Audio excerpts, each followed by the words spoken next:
everybody. Welcome back to Story Time with the Baldwins. Tonight, I have my daughter, Bean, with me.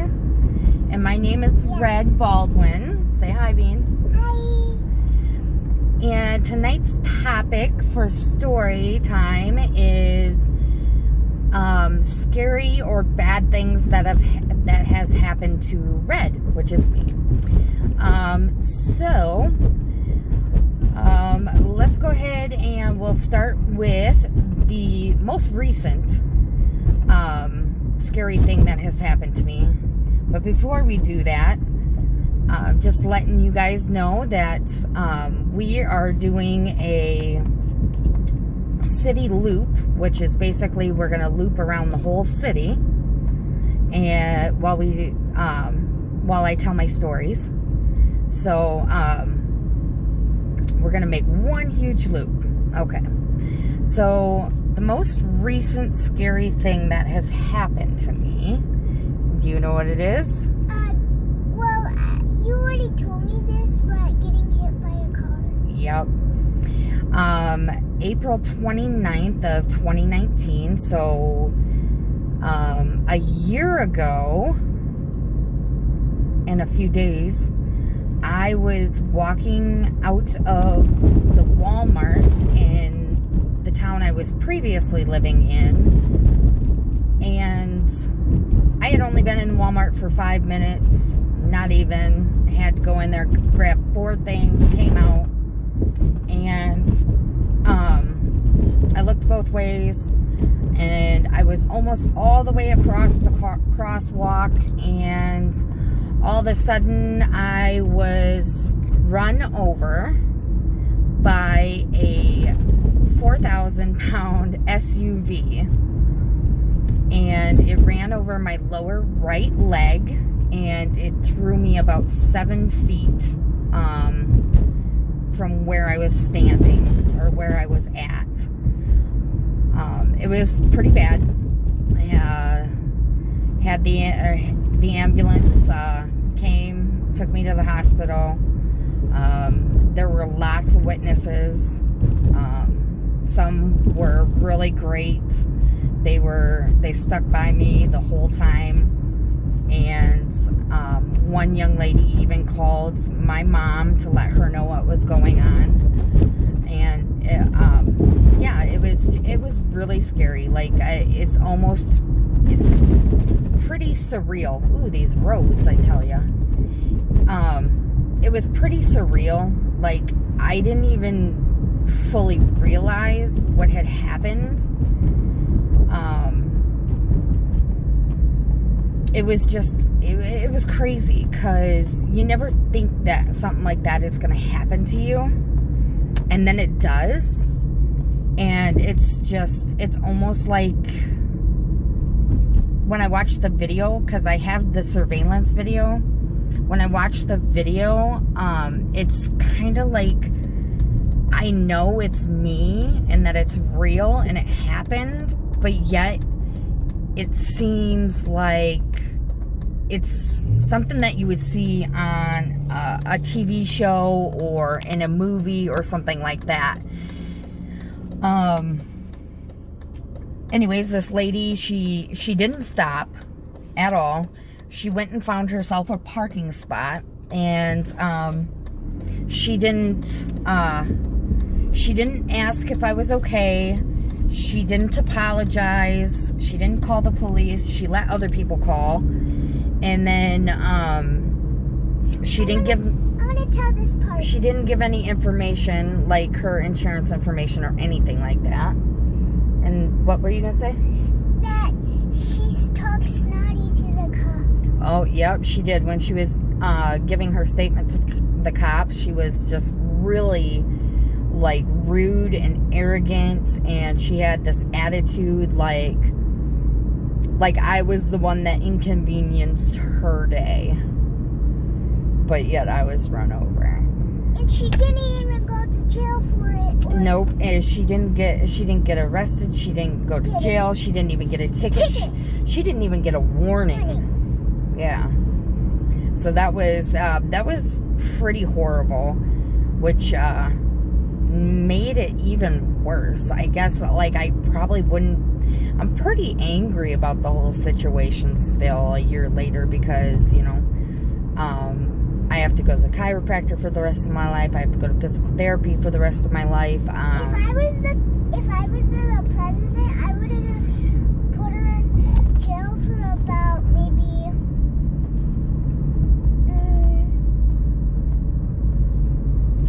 20 years or 50. 20 or 50 years? That's a long time for running over somebody, but... Well, if it was my mom. Well, yeah, that's true. But, anyways, I have to go to physical therapy, chiropractic all the rest of my life. I have nerve damage in my foot. I have to watch how I walk on my foot. I have to be very careful because my ankle gives out and I roll my ankle very, very easily. My ankle swells up all the time. And luckily I have a great caring family. My mom, she really pulled through and really took care of myself and my kids because I was unable to walk for about 3 months before I was even able to stand for even just a few seconds, just to be able to get on my knee scooter and stuff like that. So it's been a long time, and I think, and then, okay, so the second story I have is about Bean, as a matter of fact. Yay! Okay, so when she, like, after she was born, my son was about 3 years old, and he would be in the back seat with her in his car seat, and he'd be, you know, kind of looking at her, and of course, with her being a new baby, she was in a rear-facing car seat, which means I couldn't see her. I couldn't see her face or anything like that. And every now and then, he would be like, Mom, he'd be like, she's frozen again. And I was just like, you know, that's her, you know, that's who she is. She's got that little sassy attitude where if she doesn't want to talk or she doesn't want to look or something like that, she's definitely gonna ignore you. So I didn't think anything of it. Well, about when she was about 16 months, the guy that I was dating at the time, we were over at his house, and he had one room set up for Fish, my son, and then he had a separate room set up for Bean to sleep in, and she slept in a playpen while we were over there, because we weren't over there very often, so one night in the playpen wasn't too bad. And woke up the next morning, and 16 months old, she's walking, she knows, you know, follow simple instructions and such, and changed her diaper, and then I told her to go throw it in the trash and to come sit down on the couch next to me when she was done, and she did, and she sat behind me. I kind of sat on the edge towards the front of the couch, and I was busy looking for cartoons on the television for her to watch, and something in my gut told me, you know, to turn around, that something was wrong.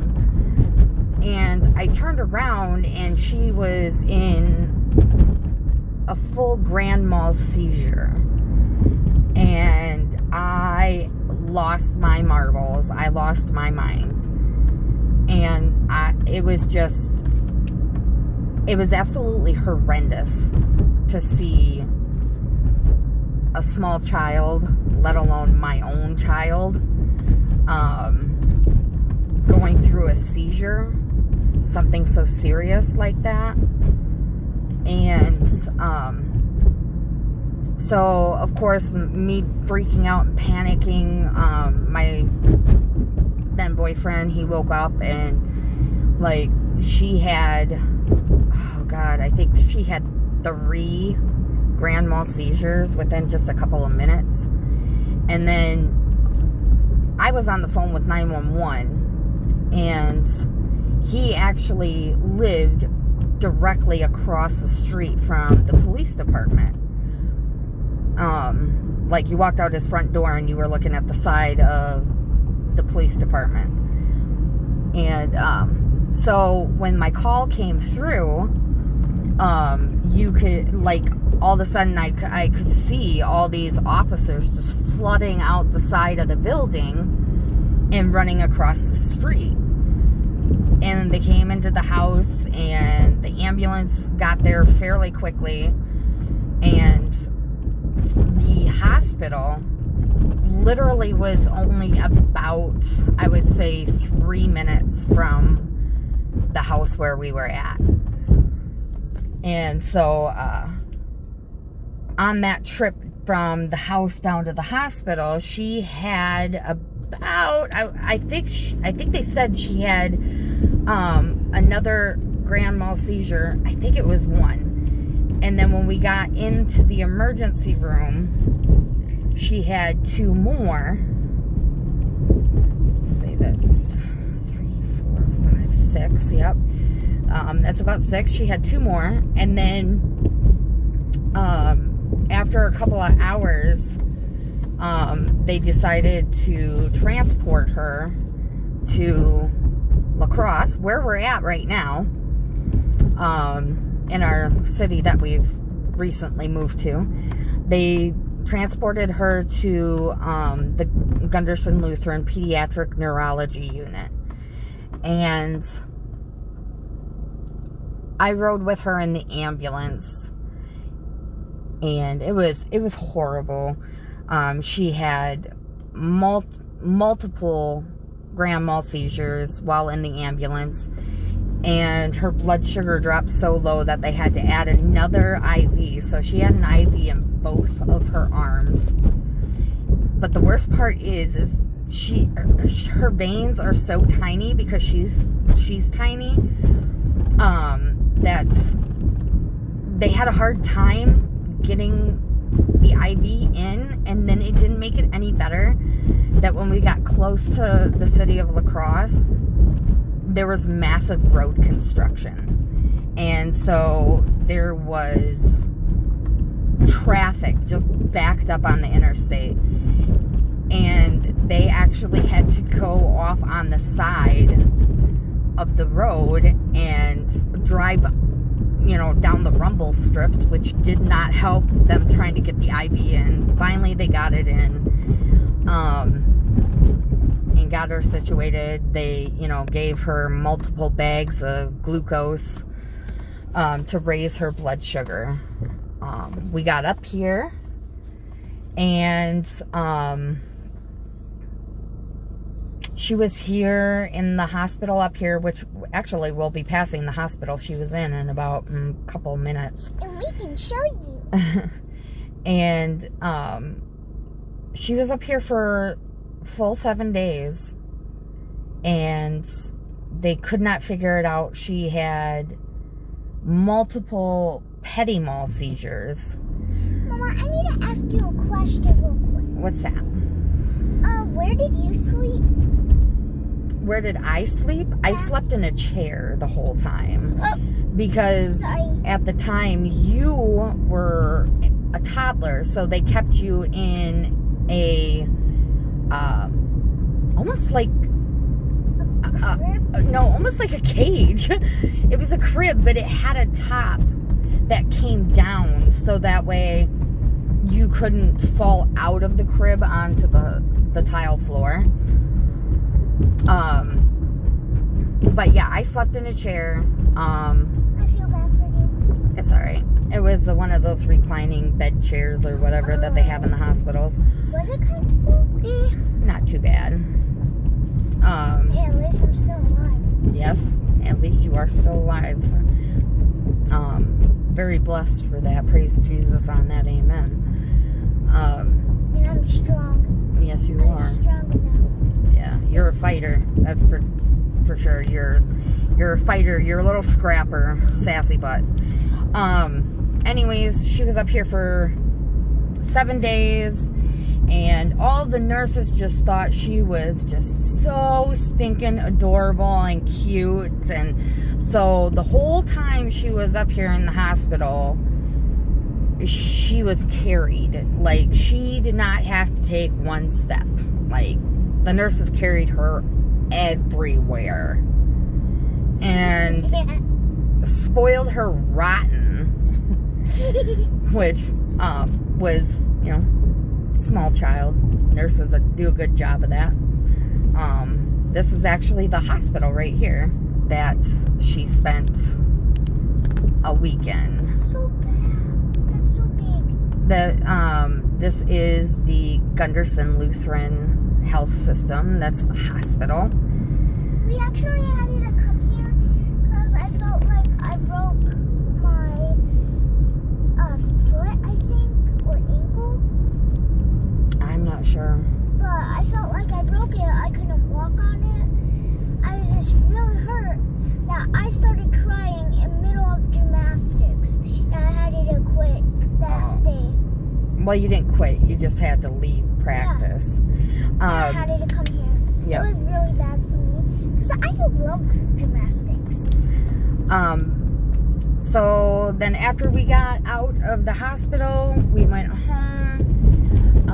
They really couldn't tell us anything. We're actually still in the process of trying to figure out what is wrong with her health-wise, and we still go down to UW-Madison Children's Hospital, to the Weissman Center, which is the genetics clinic. To get some blood tests. Yep, to get a whole bunch of genetic tests done to see if it's genetic or if, you know, it's something to do with my dad. With her dad or with me. Probably my dad. Her dad is diabetic. I'm hypoglycemic, and it mixed. She got caught in the middle, and she has ketotic hypoglycemia with seizures. And we got home, and the funny thing was, because the nurses all like held her and carried her everywhere, she refused to walk on her own when we got home. So I ended up having to carry her everywhere, and I was trying to break her of that habit that had formed. And Fish, my son, was jumping on my Callie King bed, and Monkey See, Monkey Do, Bean decided that she was going to start jumping on the bed as well. And I was folding clothes at the time, and I told her, real quick? I made a mistake, to be honest. And well, I was folding clothes, and Callie King bed is pretty big. I was on one side and she was jumping. She was getting really close to the edge, and when I seen that, I went to grab her, like reach across the bed and try and grab her to keep her from falling, and she was just like, nope, and she just fell right off the bed. Well, she ended up breaking her arm, her left wrist. Nope, it was this one. So I gotta be very careful with this one, because I broke it, and it's because my bones are really easy to break because I'm so tiny, right? Yep. So it's really easy to break. I don't have a lot of skin. You can feel my bones because I'm so tiny. So my body just tights it up, and you can technically feel my bones. So it's really easy to break them and hurt them. So anyway, she broke her left wrist, and she got a cast on, and the first cast she had on was green, and they only put it up to her elbow, like right before, like an inch before her elbow. And I laid her down for a nap, went in to check on her because I heard her after a couple of hours when she woke up, I went in to check on her, but like, and when I went in the room, I could, like, something was off. Like, something was different, and I couldn't figure it out. And then when she reached up for me to pick her up, I was like, oh my God. I was like, where is your cast? She had slid her cast off and threw it across the room. And so then I had to very, very carefully try and slide it back onto her arm without damaging her wrist any more than what it was already damaged.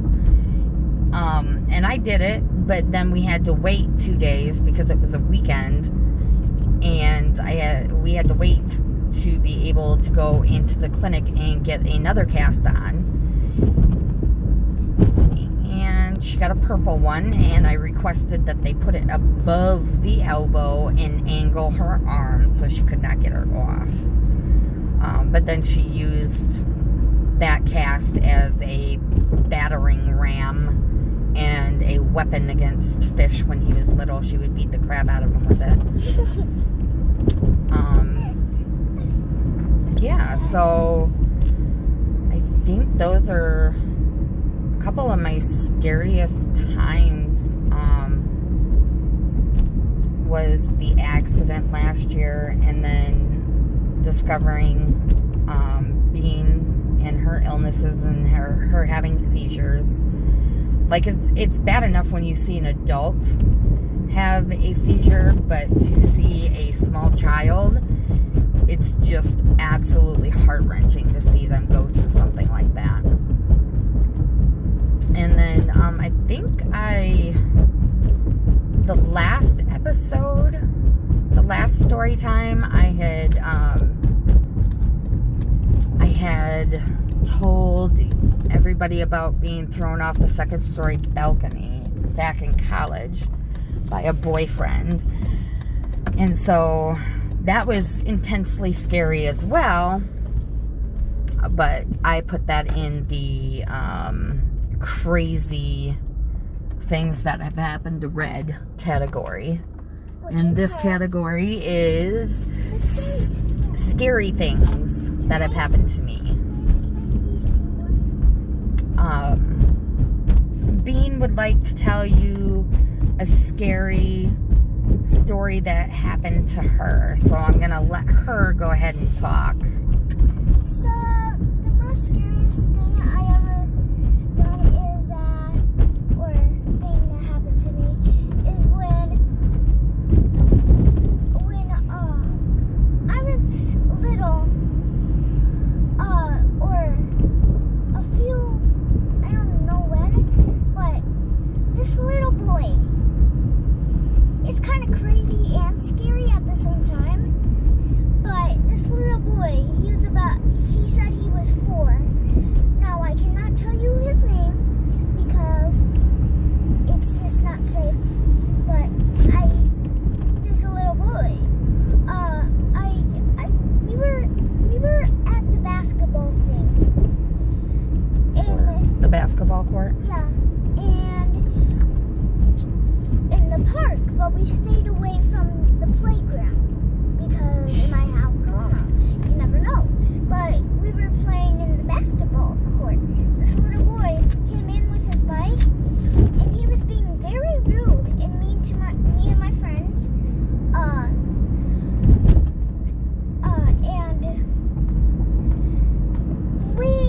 He had a big stick, and I grabbed the stick and I threw it. He wouldn't give me the stick because he kept trying to hit us with the big fat stick, and I got it somehow by tugging and pulling and shoving. Didn't he say, wasn't he threatening you and telling you that he was going to... I'll get to it. Oh, okay. And I took it and I threw it over the fence. He tried climbing the fence, but he kept falling off. And I was faster climbing the fence to him, and I broke the stick. He got all mad. He went out. He looked at it, and then we were playing, and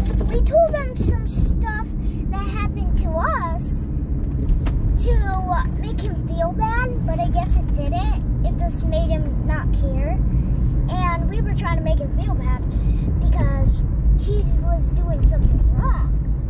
And I was riding my bike and I got off it. He comes around again and he has a very sharp stick. He chases me in the road when there's a freaking car. And he threatens to kill me. And I said, I know this wasn't very Christian of me, but I said it. I was upset. It's scary. And I was up by our house with my friends. And he was by the park, and he was looking at me, giving me the stink eye. And I said, I hope you get corona. And really, I don't. I was just upset that he did that. And we had to call the cops. And then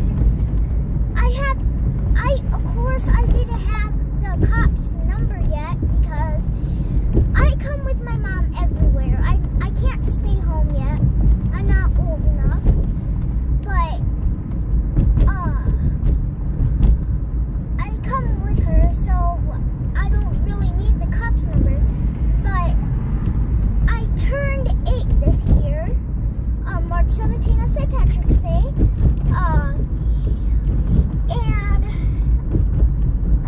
when my mom's going like this across the street in real quick, like to Quick Trip, I can stay by myself. But if she's going like to Minnesota or to Toma, Walmart, Pretty much anywhere except for across the street into Yeah. Quick Trip, because Quick Trip's like a minute and a half from our house.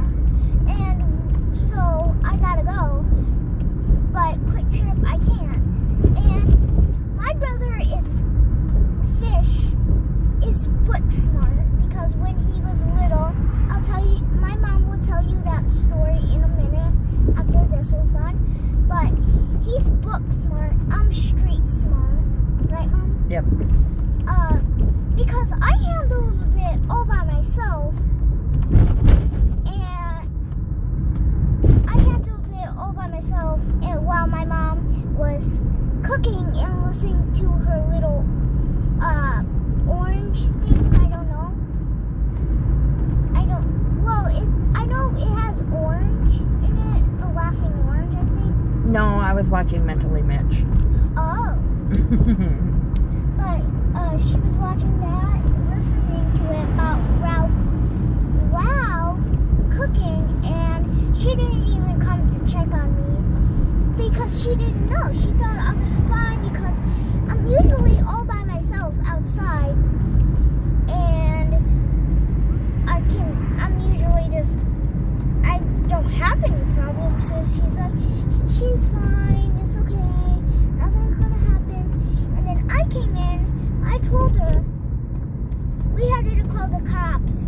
Now I know where he lives, but I cannot tell you. Like, I can't tell his name.